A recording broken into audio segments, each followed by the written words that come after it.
Yang harus kita perhatikan dalam kita beragama ini saya harus sampaikan karena ini penting dan harus sering disampaikan. Kita ini beragama Islam, kita bersyukur pada Allah, pijakannya Quran, pegangannya Quran, sunnah Nabi yang sahih menurut pemahaman salafus saleh, itu yang kita pegang. Dalam kita menjalani kehidupan ini, apakah kita berakidah, beribadah, berdoa, atau yang lainnya, semua aktivitas kehidupan kita itu harus kita kembalinya kepada Quran, kepada sunnah. Nah, banyak penyimpangan terjadi karena apa? Disebabkan mereka mengikuti tanpa ilmu.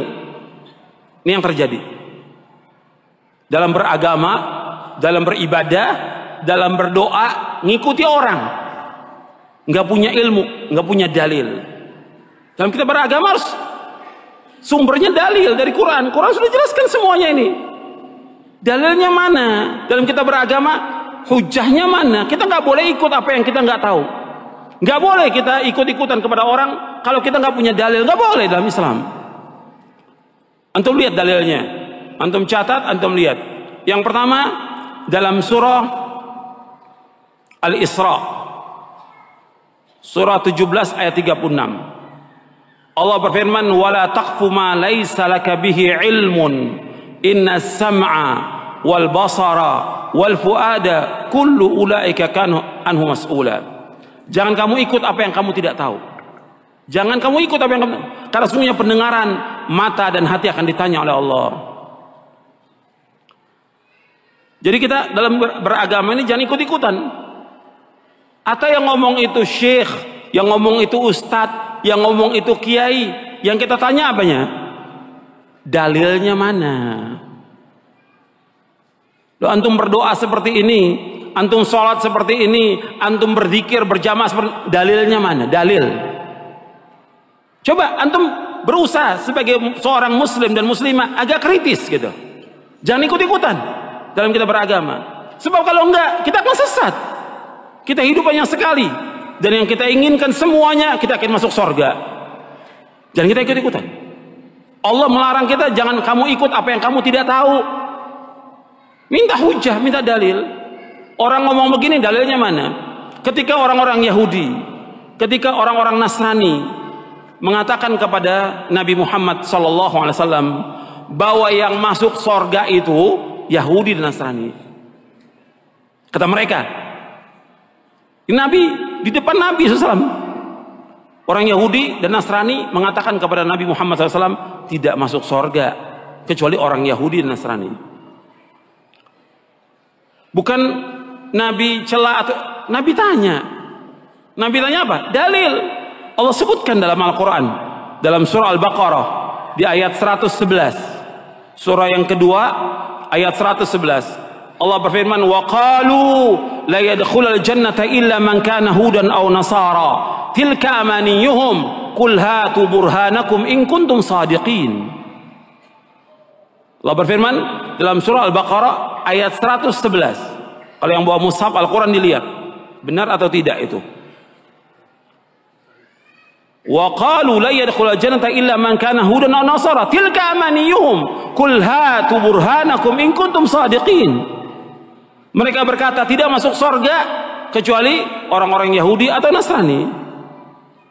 Kemudian kata Allah kepada Nabi Muhammad SAW, "Qul," katakan kepada mereka, "Hatu burhanakum in kuntum shadiqin." Mana bukti kamu, mana hujjah kamu, mana dalil kamu jika kamu orang-orang yang jujur. Nggak bisa mereka keluarkan dalil, nggak bisa mereka keluarkan hujjah. Maka agama ini agama dalil, agama hujjah. Ada nggak dalilnya? Dalam kita beragama, dalam kita mengamalkan, dalilnya ada nggak? Kalau nggak ada, jangan ikut. Siapapun dia, ustadz ke, syekh atau imam atau yang lain. Hatta Imam Syafi'i rahimahullah mengatakan demikian. Kalau ada pendapatku menyalahi sunnah Rasulullah, buang pendapatku. Ikuti apa? Ikuti sunnah Rasulullah SAW. Semua imam, Imam Hanafi, Maliki, Syafi'i, Hambali, semua mengatakan demikian. Kalau ada pendapatku menyalahi sunnah Rasul, buang pendapatku semuanya. Ikuti sunnah Rasulullah sallallahu alaihi wa ala alihi wasallam. Dan nggak boleh bagi orang untuk mengambil pendapatnya imam kalau sudah ada sunnah Rasulullah Sallallahu Alaihi Wasallam. Semua pendapat, semuanya batal kalau dari sunnah Rasulullah. Semua pendapat. Idza warada al-athar batala an-nazar. Bila sudah datang athar, maka batal sudah semua pendapat itu. Itu yang pertama yang harus kita perhatikan dalam kita beragama. Jadi hujah, dalil jangan ikut-ikutan. Hatta antum sudah, kan saya sudah ngikuti pemahaman salaf. Tetap dalilnya mana? Dalam beribadah, dalil. Yang kita minta dalil. Hujahnya mana? Contohnya mana? Ada nggak keterangannya? Kalau nggak ada, jangan. Bukan kata orang. Pendapat ustadz, pendapat guru, nggak bisa kita pegang. Yang kita pegang apa? Dalil. Kembalikan sekarang umat ini kepada dalil. Kembalikan umat kepada Quran. Kembalikan umat kepada sunnah.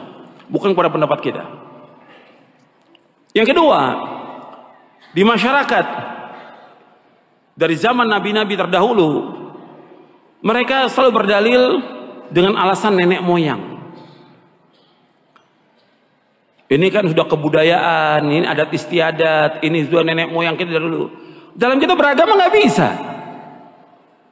Nenek moyang bukan ukuran kebenaran. Allah sebutkan dalam berapa ayat Al-Quran. Di antaranya dalam surah Al-Baqarah, Anda lihat di ayat 170. Wa idza qila lahum ittabi'u ma anzalallah qalu bal nattabi'u ma alfayna 'alaihi aba'ana aw law kana aba'uhum la ya'qiluna shay'an wa la yahtadun. Disebutkan wa idza qila muttabi'u ma anzalallah qalu bal nattabi'u ma alfayna 'alaihi aba'ana. Apabila dikatakan kepada mereka, ikuti apa yang Allah turunkan kepada Rasulnya sallallahu alaihi wasallam, mereka berkata, kami mengikuti apa yang kami mendapati bapak dan nenek moyang kami melakukan demikian.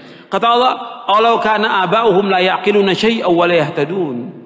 Apakah mereka akan ikut juga kepada bapak dan nenek moyang mereka yang mereka tidak berpikir sedikit pun juga dan tidak mendapatkan petunjuk? Tidak berpikir dan mereka tidak mendapatkan petunjuk.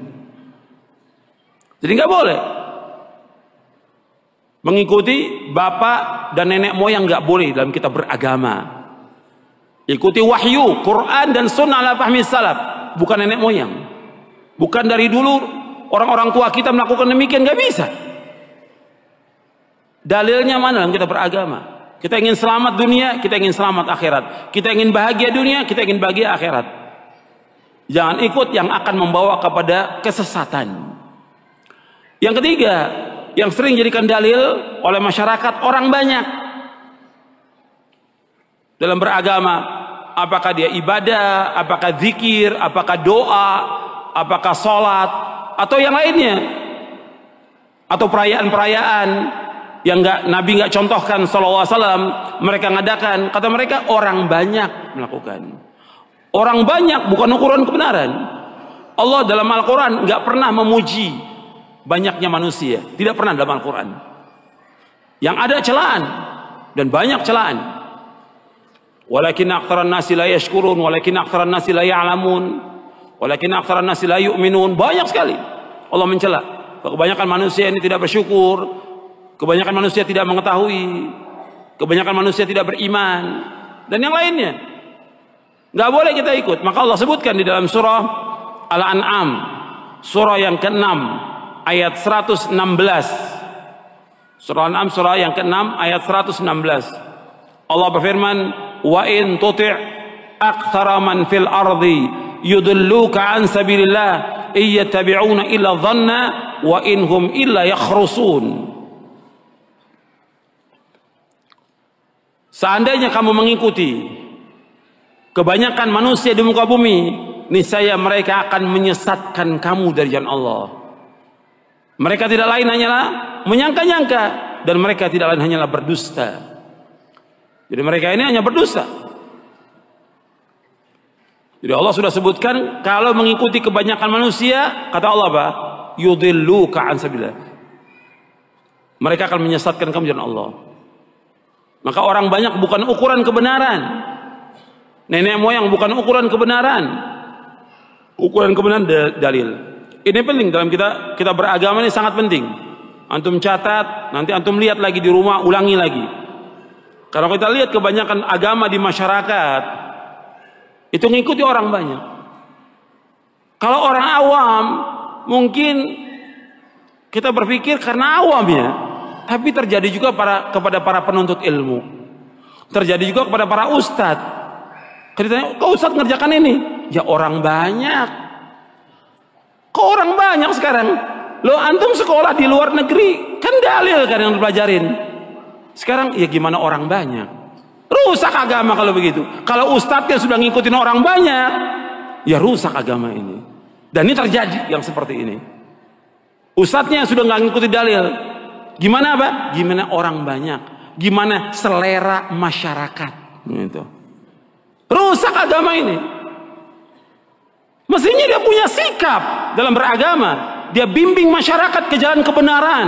Dia bimbing masyarakat ke jalan keselamatan. Dia jelaskan yang hak itu hak, yang batil itu batil, yang tauhid itu tauhid, yang syirik itu syirik, yang sunnah itu sunnah, yang beda beda, sehingga umat jelas di atas bayina umat ini. Nggak dibiarkan masyarakat ini mengikuti seleranya mereka. Yang kaya begini, yang ini seperti ini, rusak agama ini. Kita harus jelas. Nggak ada masalah orang kemudian mempunyai sikap kepada kita dikatakan keras, nggak ada masalah. Atau mengatakan gila, nabi-nabi pun semuanya dikatakan gila oleh pengikutnya. Hatta Nabi Muhammad SAW dibilang apa? Gila. Karena mengajak kepada tauhid, mengajak kepada kebenaran, dan tidak boleh mengikuti agama nenek moyang. Harus tegas dalam kita beragama ini. Supaya apa? Supaya selamat umat. Kita harus bawa umat ini kepada keselamatan, bukan dibiarkan, bukan malah si dai-nya ikut apa kata masyarakat, apa kata orang banyak. Nggak boleh. Harus jelaskan yang hak itu hak, yang batil itu batil. Dan akan ditanya Allah pada hari kiamat nanti, kenapa dibiarkan demikian? Masyarakat sesat, nggak dijelaskan kebenaran kepada mereka. Akan ditanya oleh Allah pada hari kiamat nanti.